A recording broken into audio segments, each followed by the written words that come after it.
World heritage సైట్గా గుర్తించిన వాటిల్లో ఐరావతేశ్వర ఆలయం కూడా ఒకటి. ఈ ఆలయంలోని ప్రత్యేక ఆకర్షణ ఏంటో తెలుసా? Musical steps. నంది మండపానికి వెళ్ళే దారిలో కొన్ని రాళ్ల మెట్లు ఉంటాయి. ఈ మెట్లపై కాలివేళ్లతో తట్టినప్పుడు ఒక్కొక్క మెట్టు ఒక్కొక్క సంగీత స్వరం మోగుతుంది.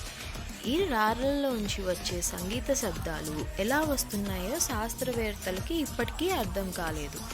ఈ స్వామిని రాజరాజేశ్వర లేదా ఐరావతేశ్వర అని పిలుస్తారు.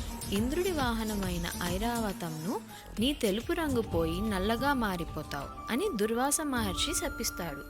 ఆ బాధతో ఐరావత ఈ ప్రదేశంలో మహాశివుడి కోసం తపస్సు చేసింది. తన తపస్సుకి మెచ్చిన మహాశివుడు ఈ ప్రదేశంలో ఉన్న కోనేరులో స్నానం ఆచరించమని చెప్పగా అలా చేసిన ఐరావతానికి తన రంగు తిరిగి వచ్చింది.